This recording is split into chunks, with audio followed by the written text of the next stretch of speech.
Então, assim, no dia uma coisa que aconteceu com relação ao livro que eu achei fantástico, que aí vem a questão de parcerias, de bem-querer, de cuidado, de zelo, que quando eu fiz a segunda tarde de autógrafos, que foi na Câmara de Vereadores aqui do Rio, de Niterói, tive uma recepção muito boa, tal. E aconteceu, sabe aquelas casualidades da vida que tem que ser? Eu tinha trabalhado com a Camila Lomar numa peça lá no Rio, ainda quando era aberta a Casa da Gávea. Fiz uma peça lá com ela, um mês, 2 peças. Uma a gente montou em uma semana. Mas era um texto que eu já conhecia, né? Então para mim ficou mais fácil. Então a gente montou, fez, que até era um texto baseado no Plínio Marcos e no Nelson Rodrigues. E a minha personagem era muito difícil, ela tinha rompimento com a questão do catolicismo, e ela ficava com terço, aquelas coisas todas, e beijava Nossa Senhora. Então eu tive que fazer uma pesquisa muito grande para fazer isso com afeto, com carinho, porque não era Regina. Era uma mulher que era devota de Nossa Senhora e que tinha aquelas crenças todas. Eu fiz o trabalho com a Camila Lomar, a gente não se viu mais, a gente se falava por rede social. Passou um tempo, um amigo de internet, que é um autor, que é o Fernando Azevedo, que fez Uma Valsa para Luzia, ele foi, poxa, eu gostei do seu jeito, tal, não sei o que, me adicionou, comecei a conversar com ele, a gente conversando, porque ele é uma pessoa muito tímida, o Fernando. O Fernando, poxa, eu tenho um amigaço, o nome dele é Everaldo Rocha, aí daí que surgiu o Everaldo. Conheço, ele é Everaldo Rocha, um monte de pessoa, tal, não sei o que, vou falar de você para ele. Aí ele, mas ele tá com uma exposição aí nos Correios, do Minha Paixão por Itaipuaçu. Vai lá ver ele e tal. Nisso, o Fernando me manda o WhatsApp do Everaldo, se Everaldo saber, me manda o WhatsApp, pode falar com ele? Fala que a gente é muito amigo, só que rede social hoje em dia dá a impressão de que você conhece a pessoa desde pequeno, né? Mas você é amigo de rede. Aí eu fiquei assim, tá, mas aí eu deixei pra lá, acabou que eu tava vim fazer alguma coisa aqui em Niterói, eu virei e falei assim, vou nessa exposição. Aí fui ver a exposição. Quando eu tô vendo a exposição do Everaldo, eu falei, nossa, forte, né? Os traços, bonito, bem vivo. Então, assim, um pouco olho pra parede, assim, tinha um texto. Quem assina o texto? Camila Lomar. Aí eu, Camila Lomar assinou esse texto. Aí eu fui pesquisar, né? Quando eu fui ver, a Camila Lomar é filha do Everaldo Rocha. Gente. Eu conheci a Camila há mais de 4 anos. Eu falei assim, como assim Camila Lomar é filha dele? Assim, ela não falou nada que tinha um pai artista plástico, como assim? Aí esse Fernando já diz pro Everaldo que assim, o Everaldo, vai numa reunião aí, ele marcou a reunião e não foi. Vai na reunião aí, uma amiga minha, muito amiga. Eu não era amiga dele, eu sou amiga dele de rede social. Ela é muito minha amiga, tal, não sei o que, você vai gostar dela. Aí fui eu achando uma coisa com relação ao Everaldo, porque o Fernando botou uma coisa que se a gente tomasse café junto, de vez em quando almoçava, marcava o clube do Bolinha de amigos, né? Eu fui. Quando eu chego na casa do Everaldo, um baiano, que está radicalizado aqui no Rio já há muitos anos, cabelão grandão, preso num rabo de cavalo barbudo, com jeito de quem pega sol toda hora praiano, né? Olhando para o Everaldo assim, super receptivo, ele me recebeu no ateliê dele.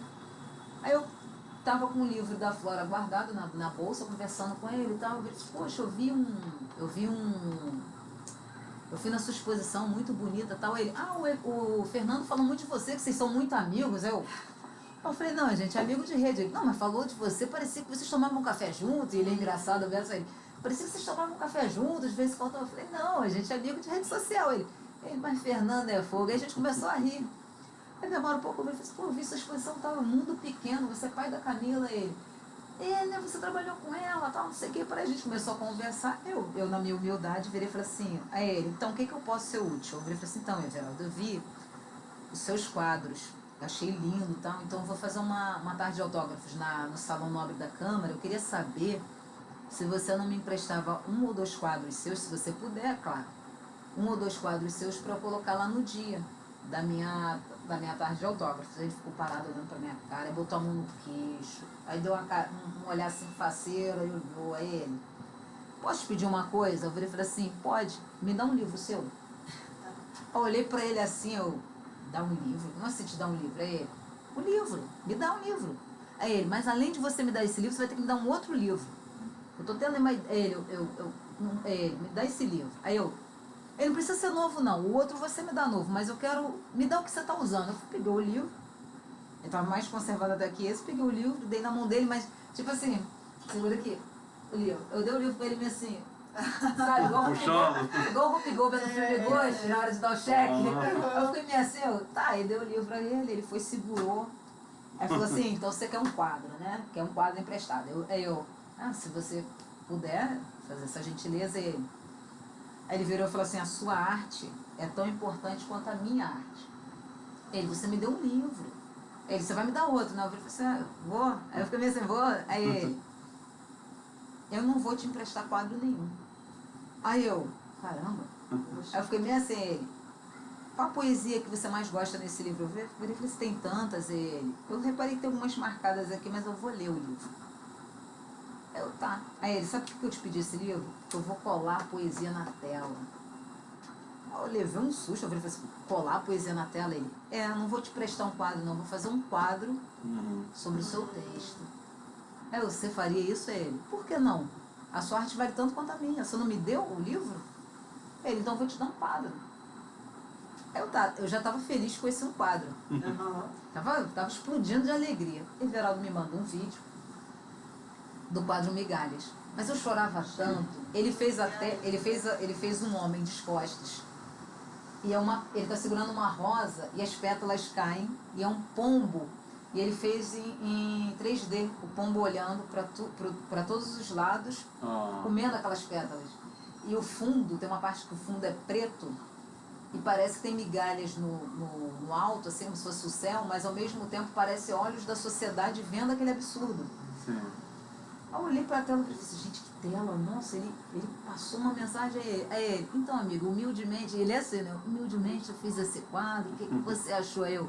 Humildemente, o quadro tá lindo, que eu não sei o que, eu tô chorando. Você fez comigo? Ele, mas pra que você tá chorando, minha amiga? Fica assim, não, aquela calma. Eu já estava feliz aí. Ele fez mais um quadro, que é Coisa de Mulher.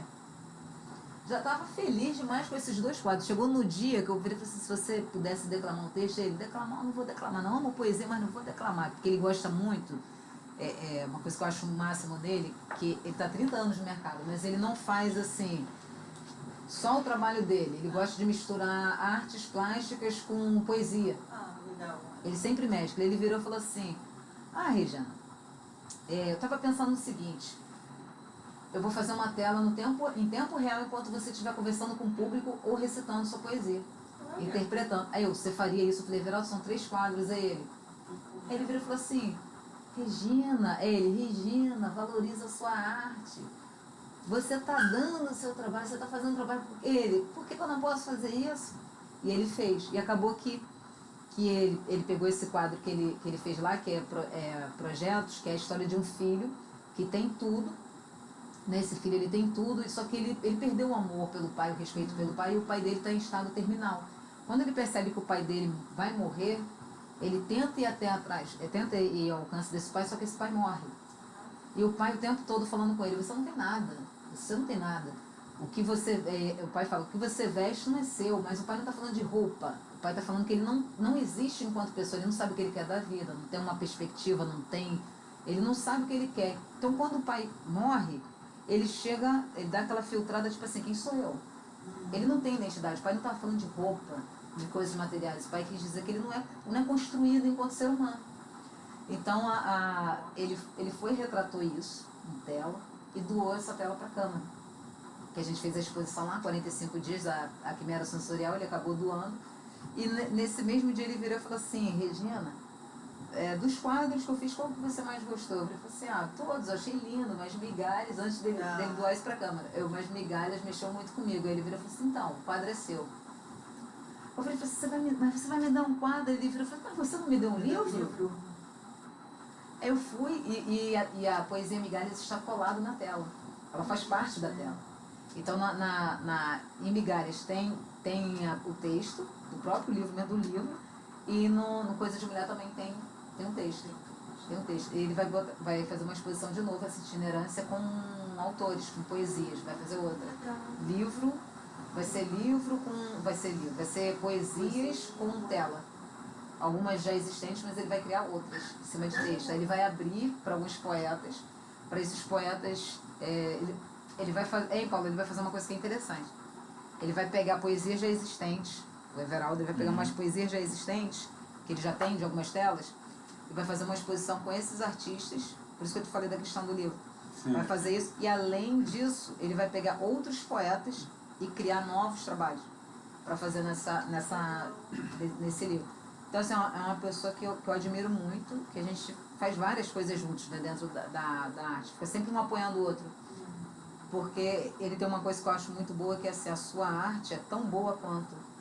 Eu valorizo a minha, mas eu valorizo a sua também. Então, é uma coisa que eu admiro muito e respeito muito da parte dele. Então, ele teve essa gentileza, fez isso, né? Então, é uma coisa que eu vou ser eternamente grata por ele ter feito isso. Mas eu lembro quando eu fui dar o livro, eu fiquei assim, igual o Rupi Goldberg com o cheque, e eu não sabia que ele ia fazer um gesto assim tão grandioso. Então, esse livro, A Flora, que é o meu primeiro livro, né? Que é de contos e poesias, ele abriu um leque de pessoas que me afagaram, que me abraçaram, que me acolheram, que divulgaram. E quando eu fiz a primeira tarde de autógrafos dele, eu conheço bastante gente de trilha. Então, essa galera de trilha que não é desse meio, eles compartilharam, eu até comentei isso no café, botei lá como comentário no café, a conversa. Compartilharam 200 vezes, divulgaram 200 vezes, eles não são desse meio. E a gente não vê muito isso no nosso meio, o outro abraçar o trabalho do outro, do colega, tipo assim, eu admiro muito o seu trabalho, mas aí pega um texto que às vezes nem é de Clarice Lispector, mas põe, olha que lindo, tal, não sei o quê. Mas ó, o seu texto é muito bom, mas não coloca. Ou então se não coloca, não te divulga. Mas quer que você faça por ele. Sim. Né? Então é tão bonito quando você vê pessoas que fazem isso, que te rodam e que falam assim, não, eu quero, e fica feliz por você. Então são pessoas que você deve ser grato, deve abraçar, que você tem que falar assim, não, fazer igual galinha, vem pra cá, abraça mesmo, porque são pessoas diferenciadas. Tá num nível que se ela for espírita, tá no último. Né? Tá num grau tão elevado que você pensa assim, poxa, por que não? Então esse livro, A Flora, a importância dele para mim é o tanto de abraços e de coisas que ele trouxe, de pessoas que a máscara saiu, mas não vi coisa feia. A máscara saiu, porque essa pessoa ela vive em sociedade, a gente tem que usar de vez em quando. A máscara saiu e eu vi coisas lindas. Né? Foi uma coisa muito bonita. Teve esse chamamento, as pessoas buscando e falando e trazendo. Então, teve algumas coisas ruins, mas é aquela história que eu falo. Eu olho só pro lado bom. Isso não me interessa. Isso aqui eu passo batido. Mas teve muitas coisas bonitas e pessoas que abraçaram essa ideia da autora Regina além da atriz, né? Então, eu levei esse tempo todo e uma história, vem Deus de novo na história. Às vezes a gente pede tanto a Deus uma coisa, pelo menos eu sou assim. Aí eu trabalhei na área elétrica por muitos anos. Então, às vezes você pede a Deus algumas coisas, mas às vezes você não pertence àquele lugar. Você não pertence. Então, quando eu saí de uma forma que eu não gostei. Eu fui prejudicada na época. Mas eu não entendi aquilo. Fiquei triste, fiquei chateada. Então, muitas pessoas me ligavam e falavam assim, mas você não merecia o que aconteceu, que não sei o quê. Mas eu fiz uma coisa, mesmo dolorida, mesmo sofrida, porque uma coisa que eu tive que trabalhar em mim, que toda vez que eu tive alguma atitude bruta, uma atitude grossa de responder, eu não fui feliz. Porque eu estava exaltada, estava à flor da pele. Então, depois você se arrepender do que já falou, já soltou? Já foi. Já foi. Então, hoje em dia as pessoas falam as coisas pra mim, eu fico assim, eu tô amargando aqui a pimenta, eu tô assim, ó, depois, porque eu sei que eu vou falar alguma coisa, que depois eu vou falar assim, pô, eu não queria te falar isso, Paulo, mas eu falei, porque tem verdades que não são necessárias, né? Tem coisas que você vai falar que não cabe, e às vezes a forma, não é nem que não caiba, é como você fala, né? Então, teve pessoas que quando começaram a conversar comigo, pô, chato, que sacanagem que aconteceu isso, eu cheguei para algumas pessoas e falei assim, às vezes, mas você que merecia estar aqui, não, eu falei assim, e teve muita gente que eu consegui colocar nesse meio. Eu disse o seguinte para eles, às vezes a gente está naquele local só para ser a travessia, só para ser a ponte, mas não para ser a chegada. Então eu virei e falei assim, eu aí fiz só isso, não tinha que estar aí. E tanto é que se eu estivesse lá hoje, eu não estaria aqui hoje conversando com vocês, eu estaria lá ainda. Não estaria aqui falando da Flora, não estaria falando desse fazer artístico, porque eu não podia me dedicar tanto. Eu fazia pouca coisa, fazia uma coisa ou outra, mas ao mesmo tempo eu ficava assim, tem que acordar cedo, tem que fazer não sei o que, tem que não sei o que lá. E tinha uma qualidade de vida, assim, a Regina mesmo, tinha uma vida muito gasta, vivia estressada, vivia pilhada e nunca nada é seu. Você vai construindo, vai fazendo as coisas, vai fazendo, chega uma hora que você fica assim, eu fiz o quê? Pra quem? Pra onde? E você não constrói um legado, na verdade, né? Porque nada te pertence. Você não vê um produto, você não vê nada. Né, que você construiu. Não vê nada. E aconteceu uma coisa no canal no YouTube, que eu tenho um canal, tá? Pra quem quiser saber, que é o canal Regina Alves, de contos e poesias. Eu coloco lá, fui colocar uma poesia lá que inclusive está aqui, que é A Culpa Não É da Baleia, que ela virou ela tá meio um conto, ficou enorme, ficou uma poesia gigante. Mas quando eu escrevi essa poesia, que eu usei a temática dela, inclusive para fazer para dar uma palestra lá na UERJ, da terceira GENEPS, esse ano vai ter a quarta, que eles fazem um trabalho muito bonito, que é a educação fora da escola. Né, que é até o Márcio Bernardino que faz junto com a Patrícia. E tem um outro professor envolvido que eu não lembro, se não me engano é Arthur, mas eu não quero ser equivocada. Eu fazendo o trabalho com eles lá, eu falando desse texto, eu lembrei do que tinha acontecido no canal. Alguém leu, aí tem aquela coisa que a gente tem que ter cuidado com o que a gente posta, né? Alguém viu o texto que eu postei e colocou assim, obrigado por você ter feito esse texto. Eu não vou jogar esse jogo, pelo que você falou. Mas não é que eu falei sobre o jogo, é que eu peguei a questão do jogo, porque a culpa não é o jogo. Existem várias coisas por trás daquilo ali. Aí vem a questão do preconceito. Então, quando eu fiz aquele texto, quando eu botei, eu falei assim, epa, estou sendo vista. Aí eu já comecei a pensar mais no que eu já pensava antes, eu comecei a pensar mais ainda. O texto, A Culpa da Baleia, eu não vou lembrar todo ele, mas eu conto a história de um menino pobre e um rico. Esse rico tem depressão desde a infância, mas ele não sabe o que ele sente. E ele é agressivo, por mais que os pais o amem, trate bem. Esse garoto aqui, a mãe e o pai espancam ele, e além disso ele sofre na escola violência. E quando ele chega da escola espancado, os pais o ofendem. Aí tem isso tudo retratado no texto. Os pais o ofendem, brigam com ele.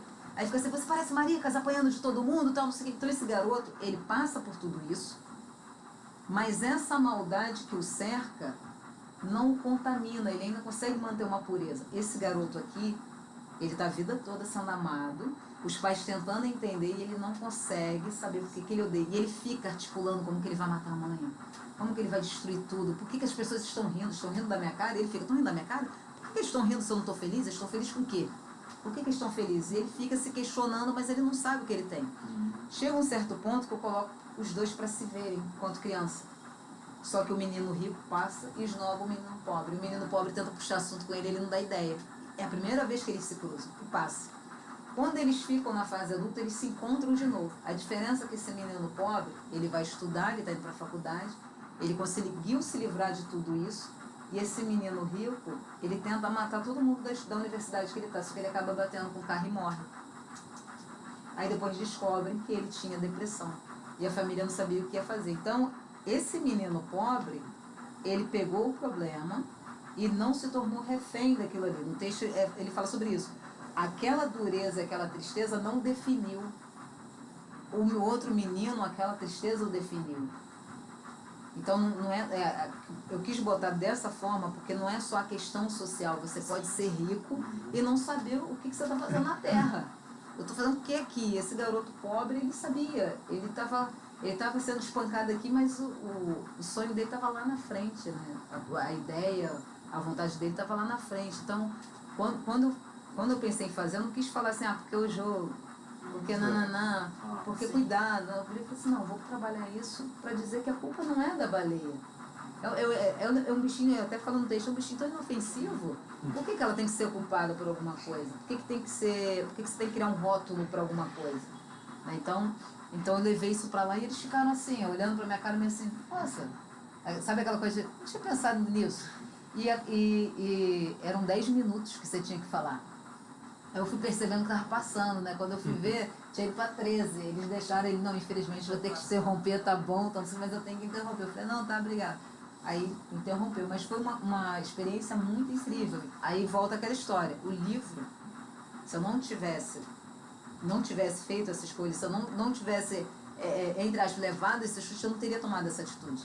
Eu não teria estado lá falando com professores sobre que tem um trabalho maravilhoso, que é a escola fora dos muros, falando sobre isso, sobre essa temática. Então, se eu estivesse naquele caminho, estivesse chorando, por quê, eu não estaria fazendo esse trabalho. Então, tudo é escolha. Ou você vai sofrer mais um pouco, vai amargar mais um pouco, vai penar mais um pouco, mas são escolhas. E você tem que comprar aquilo ali, porque ninguém vai comprar. Então, foi uma coisa que eu acreditei, que eu levei adiante e vão continuar tocando, assim como o teatro também, né, que é uma coisa que eu amo muito, é tão bom quanto café. É tão bom quanto café, eu acho que tá ali, ó, escrever café, pra mim, escrever café, atuar café, fazer trilha café. Falar em café, o que você vai levar pro Café Conversa? Dia 30. Mas levar em conta conteúdo? Isso. Bastante coisa. Tem a possibilidade de levar a Dona Carla? Claro, claro. Olha só, o Café Conversa... Ou, de repente, até o diário de bordo, que é descontraído, e posso estar brincando com as pessoas sobre rima, que ela brinca com rima. O Café Conversa é o seguinte, ele é exatamente isso que está aqui, você vai ficar inteiramente à vontade. Então, eu vou te receber lá, como eu e o André estamos te recebendo aqui, e você vai começar a instigar as pessoas. A falar o que você quiser, mas muito interessante, eu já vou te pedir já para você fazer isso aqui também. Já sabe que eu não trouxe nada na cartola, na mochila. Não, tranquilo, não tem problema. Seria muito legal lá, né, porque aí vai ter um público que não é um público virtual, é um público real, né? Sim. Então vai ser muito interessante que você possa ter essa provocação aflorando o que aflora. Falar do livro, mas não é um falar do livro, é falar o livro. E como você tem 1000 frentes, né, seria muito interessante também que você pudesse fazer uma performance, trazer a senhorinha. O Paulo gosta da Dona Carla, a Cri-Cri. Tem uma parte da Dona Carla que ela entra em cena, aí eu pensei assim, o que eu vou fazer? Porque eu tinha que segurar o microfone e tinha uma bolsa e a cadeira. E tem uma hora que ela fala assim, quando você é novo, você quer comprar um carro, uma casa, mas quando você ficar velho, você quer um banco. Ela pega o banco, esse banco. Ela começa a contar a história do banco, e as pessoas ficam assim, mas como assim? E quando ela pega o Estatuto do Idoso? Ela, isso aqui é uma maravilha, isso aqui é lindo, tudo que está escrito aqui é maravilha, igual Alice no País das Maravilhas, mas na prática, meu filho. Então, assim, são coisas que realmente a gente vê, eu já ouvi, de estar na fila e a pessoa falar assim, esses velhos é fogo, né? Ficar sambando lá na Sapucaí 90 minutos, fica, mas não aguenta ficar 30 minutos da fila. As pessoas fazem isso. A gente ouve isso. Agora fica dizendo que tá com dor nas pernas. Gente, mas eles levam 365 dias para ficar em pé 90 minutos. Que é um momento, é uma alegria, aquilo ali para eles é importante. E se eles ficam lá em pé, gente, eles estão vivos, as pessoas decretam, então fala assim, tem velho que é fogo, né? Todo dia quer sair. A pessoa vai ficar em casa porque ficou velho. Exatamente. Não pode passear, não pode ver as coisas, então fica velho, fica saindo toda hora. Que não sei o que, vai botar a pessoa de frente pra televisão, ficar sentado, porque ela ficou velha, ela tem que aceitar a velhice e vai ficar ali. Eu olho e fico assim, gente, isso não existe, né? Teve uma situação que eu achei... Não, as pessoas vão pesando umas coisas e vão criando umas coisas que não são legais. Tem um texto aqui que eu acho muito, muito bonito, que ele diz assim, só que ele é curto, né? O tempo não é seu. O momento, talvez. A vida não é totalmente sua, pois a mesma é curta. Se tiver que fazer algo, faça agora, pois o tempo, lembra dele, ele não é seu. Somente o agora. E isso foi uma coisa que eu tava assim, faço ou não faço? Faço ou não faço? Faço ou não faço? Faço ou não faço? Eu sou idiota, você morre e você não fez. Aí eu comecei a fazer, então foi uma crítica. Você já está, né? Eu pedi para você está, você não... Porque depois eu até fiz outro, mas não está aqui, que assim, o hoje é seu. Pode até não ser dependendo do que você vai fazer, mas você está aqui. O amanhã, ele não existe, porque quando chegar já não está de novo, já é o hoje. Então ele nunca chega. Então por que eu tenho que ficar esperando? Não. Não. Então, esse texto ele foi para mim. Eu pensava assim, não, tem que fazer, vou me atirar. Como, por exemplo, O Tempo Não É Seu, foi justamente que eu já dirigi peças tal, e tinha vários textos, mas sempre guardado. E quando eu peguei meu texto, principalmente as bonecas, eu entreguei na mão de uma produtora, falei assim, vamos montar? Aí as pessoas fazem assim quando não quer, né? Legal. Depois eu vejo, aí joga o canto. Então eu vi muito isso, eu pensei assim, caramba, eu sei o que está escrito ali. Eu pensando, eu atuo, eu já dirigi, gente, fui para São Paulo dirigir o grupo de teatro, porque eu fui dirigir o meu trabalho, um texto que eu fiz, eu fui, peguei, disse, não vou entregar na mão de ninguém não, vou montar isso aqui, pronto, acabou. Porque aí vem aquela história de novo, se você não acredita, ninguém vai acreditar naquilo que você... É um sonho seu, então se você não fizer, ninguém vai fazer, eu vou convencer, pode acontecer? Pode. Mas tem gente que tem gosto de ficar assim, e não faz a coisa andar, não anda e nem deixa ninguém andar. Aí eu pensei assim, não, eu tenho que parar com isso. Porque se eu não fizer... Você, então, você escreve poemas, contos, escreve peças de teatro? Também. Eu já teatro eu escrevo desde a época do ginásio. Então, uma peça que eu fiz na escola que é Cuba. Mas não Cuba, o país. Era o nome da personagem, que ela era uma menina que escolheu o caminho errado e virou... E não era um rapaz, porque eu sempre gostei das coisas contra. Ela, a chefe da Boca de Fumo era uma mulher. A gerente do tráfico era uma mulher. Então eu peguei várias meninas da escola e montei a peça. Tinha um outro menino, só para dizer que tinha. E sempre trabalhando com isso. E essa menina que era a chefe do tráfico. Então a gente... foi trabalhando isso e dentro de um conceito religioso difícil eles aceitarem, né? Porque a gente levar aquilo ali, a escola permitiu que a gente trabalhasse essas temáticas e ficou muito legal. Eu botei, falei assim, vamos ver no que vai dar aí. E eu lembro que meu primeiro, eu lembro que a primeira peça que eu fiz na igreja aconteceu uma coisa que eu pensei assim, caramba, quando eu estava na igreja, não era uma peça falada, era gestual, que era sobre missões. Então a gente entrava, várias moças, né, não era Mensageiras dos Reis não, tem um outro nome. As meninas estavam entrando e tal, aí você recebia o dinheiro, você tinha que simular que estava segurando o dinheiro. Aí eu fiz, como se estivesse contando o dinheiro. Aí teve um pastor que olhou e falou assim, gostei do seu jeito, a percepção que você teve para segurar o dinheiro, então não sei. Caramba, você já mexeu com teatro? Eu falei, não, estou sempre lendo, sempre buscando, ia na biblioteca pesquisar, às vezes ia fazer um estudo aqui eu falo como se fosse aqui, né, no Lavourão, e pegava. E ele, nossa, que legal, tal, porque não tinha cursos para lá, não tinha meios da gente saber. Ou você lia, ou de ouvir falar, ou de televisão. Então, as minhas bases, pelo menos naquela época, era a televisão, o que eu via. Eu fez desse jeito, e cruzou as pernas desse jeito, olhou assim, fez assim, então eu pegava dali eu fui construindo. Aí eu fui, cheguei para ele, boba, né, inocente. Falei assim, eu escrevi um texto que é sobre a paixão de Cristo. Eu toda empolgada, que eu pensava que podia falar o que eu quisesse, nessa época eu era meio desaforada. Sobre a paixão de Cristo, eu era abusada. A paixão de Cristo, porque eu acho muito chato a paixão de Cristo.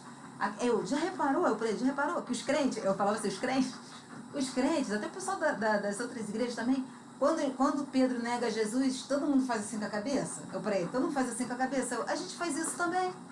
Aí eu para ele, porque já falando em quebra de quarta parede, nem sabia, eu falando sobre técnicas de teatro e eu fazia teatro de resistência para ele. Não poderia Pedro olhar e virar para o público e falar assim, mas vocês não fazem isso todo dia?